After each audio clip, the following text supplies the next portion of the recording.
Assalamualaikum warahmatullahi wabarakatuh. Perkenalkan, nama saya Muhammad Ridwan Diansah dari kelas 2 SI01 dengan NRP 191014029.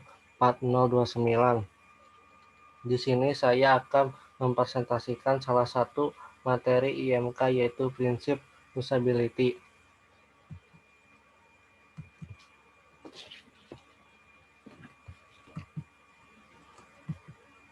Definisi.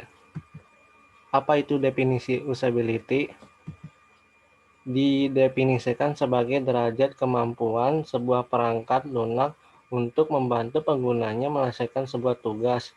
Jadi, dengan adanya efektivitas, efisiensi, dan kepuasan dengan yang satu set tertentu, pengguna dapat mencapai satu set tugas tertentu pada lingkungan tertentu.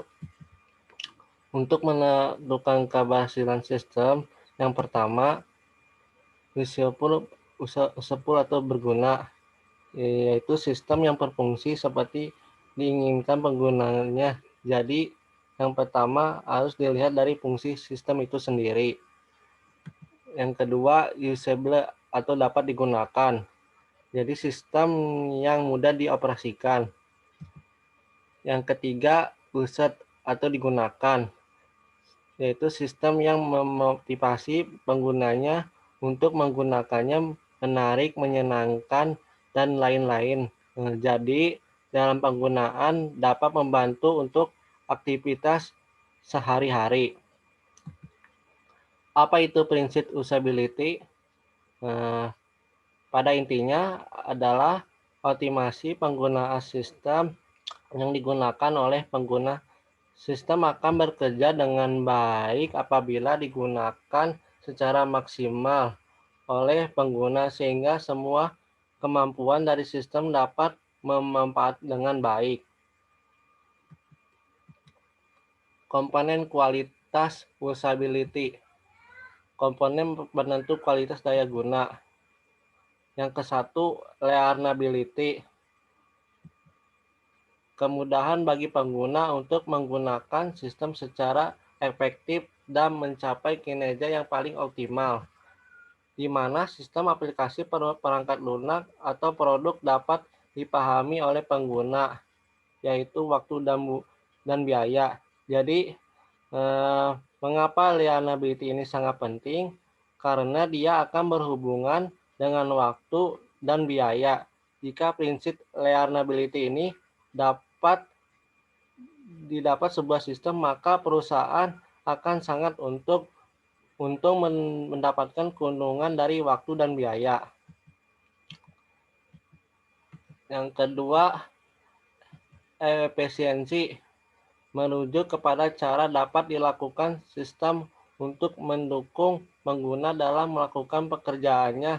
Contohnya pada mesin penjawab otomatis dengan sistem surat suara, yaitu contohnya seperti email.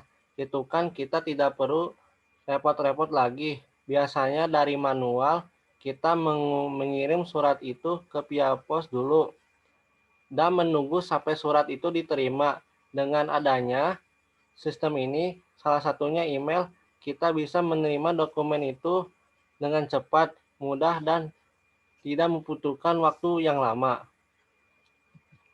Yang ketiga, memorability. Ini merujuk kepada kemampuan mudah diingat lagi alurnya setelah tidak digunakan lagi dalam jangka waktu tertentu. Yang keempat, kesalahan dan keamanan. Sistem sebaiknya mempunyai kapasitas menolong untuk pengguna dalam sembarang situasi untuk menghindarkan mereka dari melakukan kesalahan tidak sengaja. Untuk membuat sistem berbasis komputer yang aman, dari beberapa hal yang ditakutkan pengguna, antara lain perlunya menghindarkan dari kesalahan yang serius. Contohnya, tidak meletakkan buton exit atau delete berdekatan dengan buton save.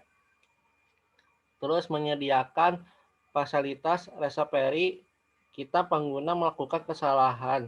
Contohnya, undo dan ketika kita menghapus pesan. Yang kelima, kepuasan. Menuju kepada suatu keadaan di mana pengguna merasa puas setelah menggunakan sistem tersebut karena kemudahannya dimiliki oleh sistem. Jadi dengan kata lain, semakin pengguna menyukai suatu sistem, secara implisit mereka puas dengan sistem. Kapasitas manusia. Apa itu? Apa teknik sistem komputer? Komponen-komponen komputer dimodelkan dengan mengkombinasikan antara pengolah pusat, memori, asosiatif, pengontrol perangkat input dan output. Jadi agar bisa saling berkomunikasi dengan mengolah informasi dengan baik. Cara manusia mengolah informasi itu seperti apa?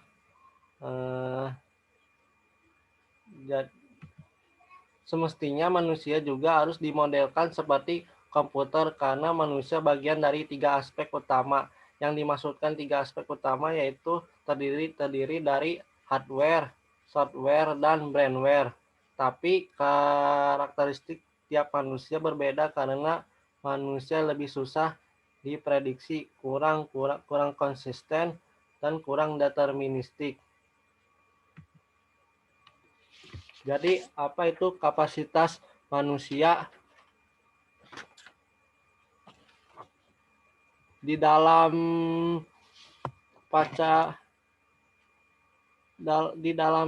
apa itu kapasitas? Jadi adalah suatu kemampuan manusia untuk melakukan sesuatu yang dimiliki tetapi lebih mengarah kepada anggota pengindera pada manusia itu sendiri.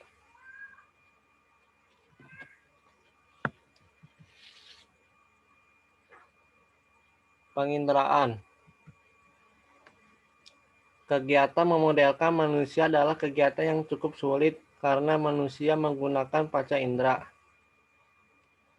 Panca indera. 1. Mata, benda, ukuran, warna bentuk, kepadatan, dan tekstur. Yaitu di dalam panca indera mata ini terdapat 2 tahap konsep penglihatan, yaitu penerimaan stimulus dari luar secara fisik dan pemrosesan serta interpretasi dari stimulus tersebut. Yang kedua, telinga, yaitu dari ada nada, warna nada, pola titik nada, intensitas, frekuensi. Jadi sistem yang terdapat pada telinga itu sistem auditori yang memiliki kapasitas sangat besar untuk mengumpulkan informasi lingkungan sekitar. Yang ketiga, kulit merasakan tekanan dan suhu.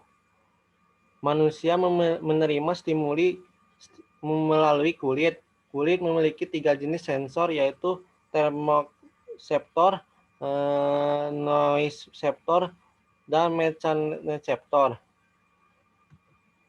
Selanjutnya, penglihatan.